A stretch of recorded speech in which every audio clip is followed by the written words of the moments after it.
In this video, I will show how to roast coffee using the Fresh Roast SR540 and the free Artisan program. In another video, I will show in detail how to modify the roaster and configure the software, but here is a brief overview. There are two thermocouples added to the roaster, one vertical and the other horizontal. The vertical is the beam thermocouple called BT, and the horizontal is the environment thermocouple called ET. These thermocouples are connected to the Artisan program using fidget modules, following the clear instructions found in the Artisan documentation for Fidget 2 thermocouple set. The green coffee we're going to use for this demonstration is 100% Arabica from Primos Coffee. We are going to load the roaster with 130 grams of beans. Here, you can see how the roaster can be loaded with green beans without the need for removing the thermocouples from the chaff collector. Now, we're going to look at some important configuration parameters for the Artisan program. More details and reasons for these choices will be provided in a separate video. Artisan divides the roasting process into three phases: the drying phase, shown in green, the Maillard phase, shown in yellow, and the finishing or development phase, shown in brown. If you don't see these colors, make sure to select the classic Artisan theme. The phase boundaries are specified by a temperature value. Typically, 300 Fahrenheit marks the end of the drying phase. First crack for these beans is around 400 Fahrenheit, and that marks the end of the Maillard phase and the start of the finishing phase. Of course, phases do not really have these abrupt transitions. This is just a convention to facilitate communication. Then, the sampling interval is chosen to be 1 second. Next, we're going to look at curve filters. These values are chosen to have a good balance between smooth curves and small delays. Notice that the beam thermocouple rate of change, delta BT, has more filtering than the environment thermocouple rate of change, delta ET. The main reason is delta BT has more noise than the delta ET due to its proximity to the moving beans. We are now ready to turn the program on by pressing the on button. Notice that the temperatures start showing. Then we press the start button and Artisan will start logging the temperatures. The environment temperature is the red curve and the bean temperature is the blue curve, now hidden by the red curve. We are going to be watching the beans, listening to the sound of the roast, and monitoring the outlet voltage. These views will be shown on top of the Artisan display and the microphone replaced by the measure waveform. We now press the run button on the roaster and the charge button in the program. The waveform shows the roaster fan starting, the beans start moving, and the thermocouples are showing the temperatures beginning to rise. You may have noticed that when the roaster started, the voltage dropped from 119 volts to 117 volts. This is because there is an extension cord between the wall outlet and the voltage monitor, so there is voltage drop when current is flowing.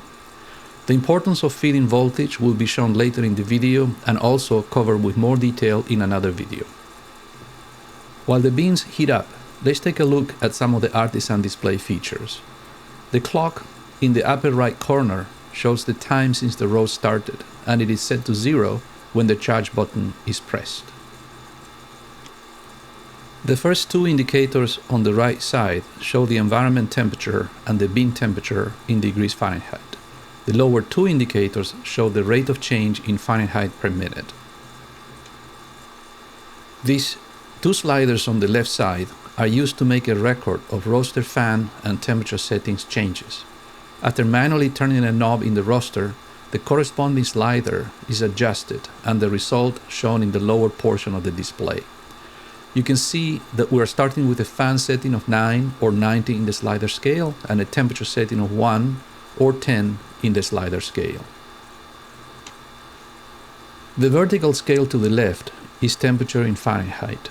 The horizontal scale is time in minutes since roasting started, and the vertical scale to the right is temperature rate of change in Fahrenheit per minute. As you can see from the indicator, the rate of change is still outside the range of this scale, so we're not seeing it yet on the display. Back to the temperature curves. As mentioned before, the blue curve is the bean thermocouple and the red curve is the environment thermocouple. The rate of change is now slowing down, and we are going to reduce the fan speed so it does not drop too quickly. After changing the roaster fan knob to a setting of 8, we change the slider position to a setting of 80 to make a record of this change. The new setting shows in the lower portion of the display. As a result of this change, we see the rate of change going up. We are now approaching the end of the drying phase at around 300 Fahrenheit. This is the green to yellow transition. We will mark this event by pressing the dry end button. In this close-up, you can see how the beans changed between the start and the end of the drying phase.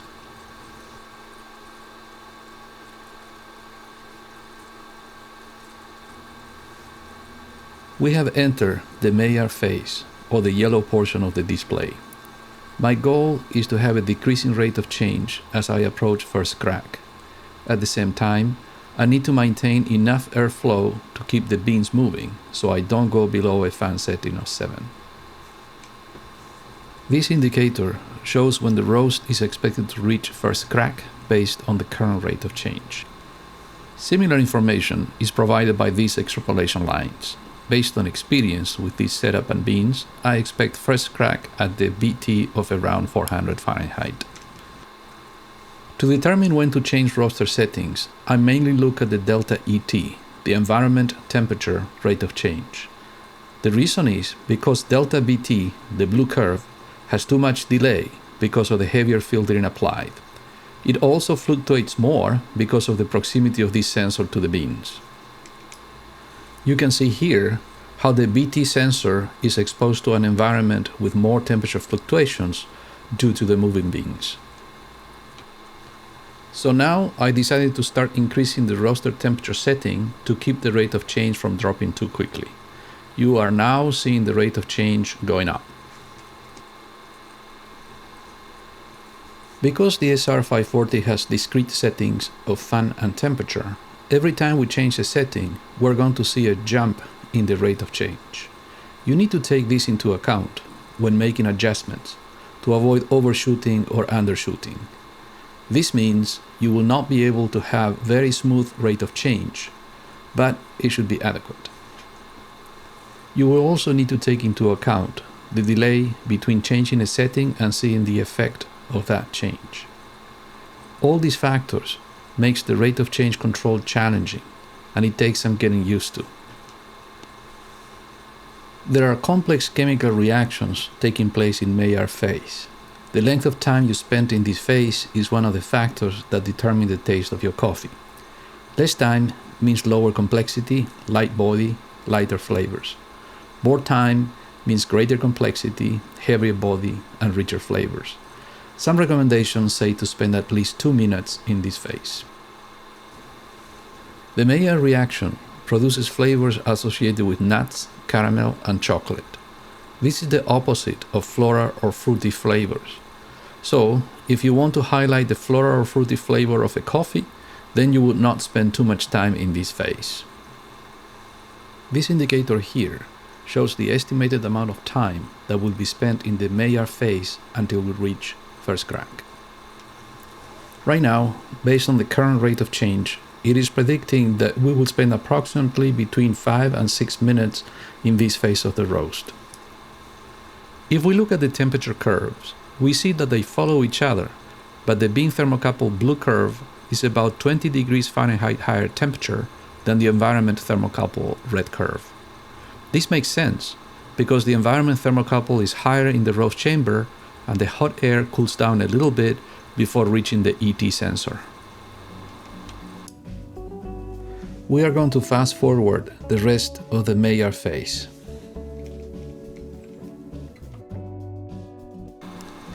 We are now approaching first crack, and we need to pay attention to the sound. I am going to increase the microphone sound volume so we can hear first crack.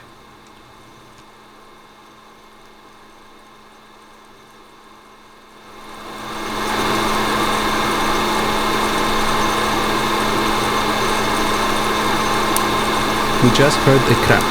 We can also see the spike in the waveform, so we press the button to indicate first crack starts. Here is a comparison between the end of the dry phase and first crack starts. The beans increased in volume and turned from yellow to light brown during the Maillard phase.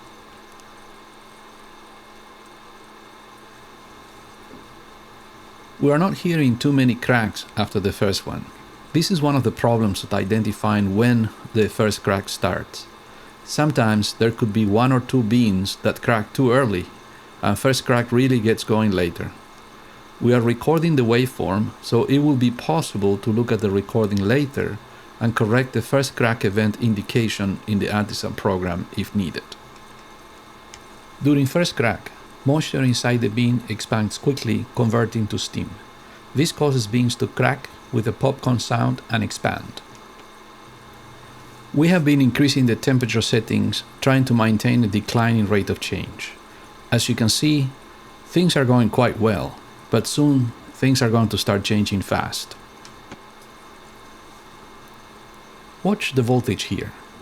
You will see that it will start increasing without any fan or temperature settings changes in the roaster. The voltage increases by 3 volts in 30 seconds. This is the electric utility supply voltage changing during the roast, and as you will see, it can cause trouble. The higher voltage results in higher temperature, so the rate of change starts to increase quickly. It took me a while for me to realize what was going on, and it was too late to compensate by decreasing the roaster temperature settings. We are now hearing and seeing more cracks, so we are definitely into first crack now. We will have to pay attention to when the first crack ends.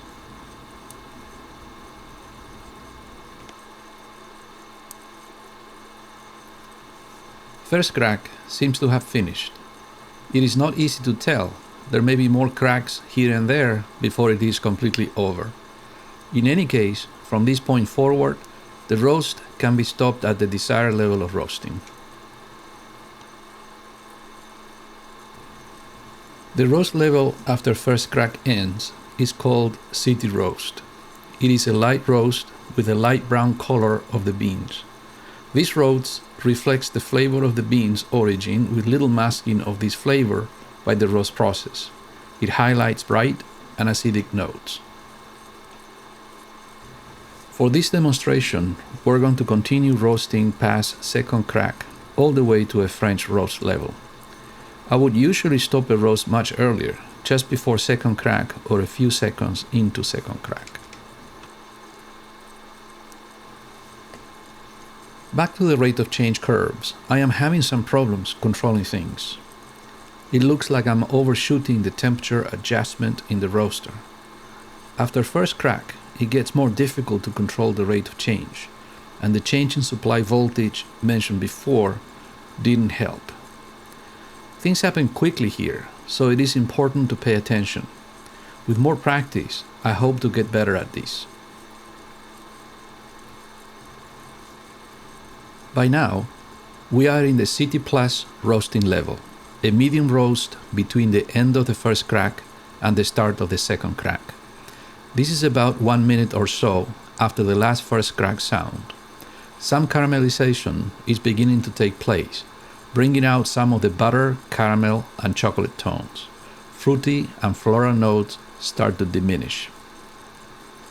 As we approach second crack, we enter into full city roast level.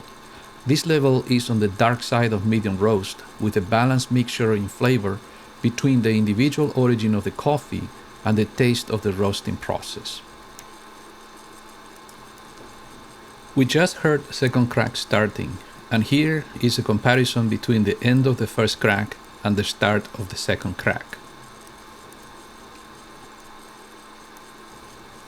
I forgot to push the first crack end and the second crack start buttons below, but we can mark these events after the roast is finished in the Artisan program. We are now in the Full City Plus roast level at the beginning of second crack. This level of roasting is the start of the dark roast, still providing a balanced flavor. It is a good roast level for espresso. In second crack, the cellular matrix of the bean fractures and oils start to migrate outward. The sound is softer than first crack, like milk being poured on crispy rice cereal. I will turn up the microphone volume so you can hear it better.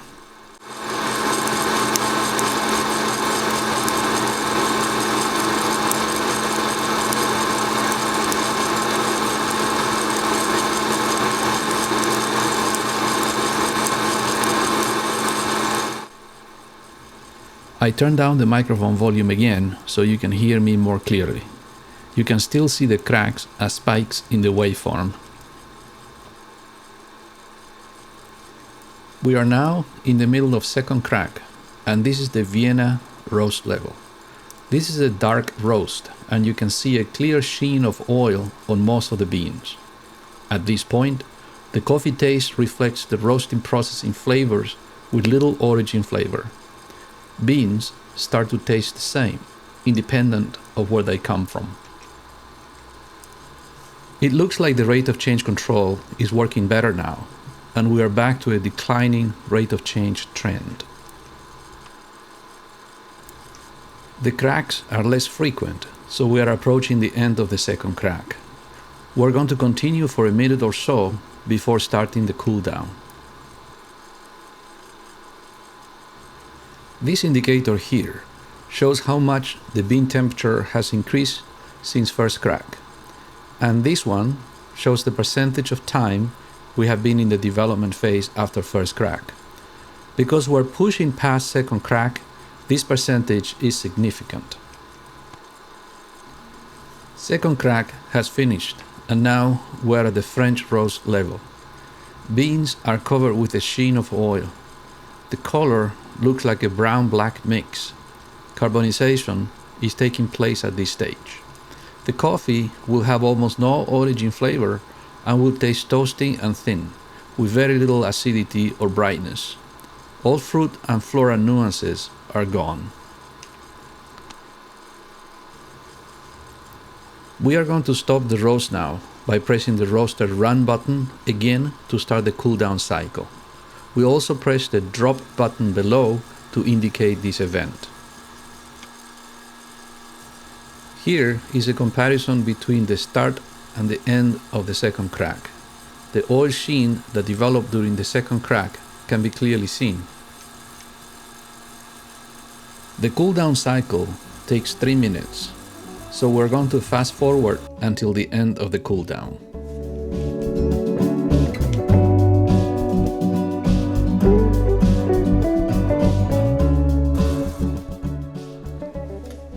The cool down cycle has finished, and here is a comparison between the green beans and the roasted beans. You can clearly see the increase in volume, and also the beans have lost almost 22% in weight because of all the moisture evaporated during the roasting process. This weight loss is quite a bit, and a result of the long roast we used in this demonstration. Normally, I would see around 18% of weight loss for a full city roast, but that depends on the initial moisture content of the green beans. Here is a close-up view of the roasted beans. With a French roast, a lot of oil will migrate to the surface over time. And next, you can see a close-up of the same beans after 2 weeks of roasted.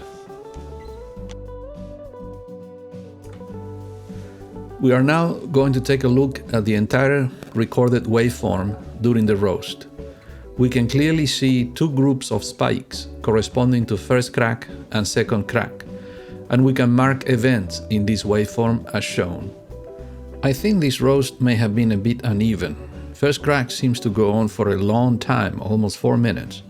Maybe the fan needed to stay at maximum setting for longer, so the beams moved more. I don't know.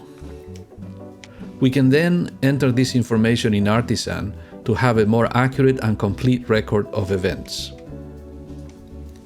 This information is entered in the Roast Properties Event tab, and then the Artisan plot of the completed roast with the updated events can be seen. And here is the final Artisan display of this roast.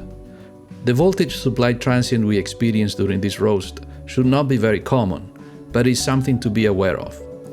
I was not prepared for this, and it messed up the rate of change control, which was going quite nicely. Thank you for watching this demonstration of how to use the SR540 with the Artisan program.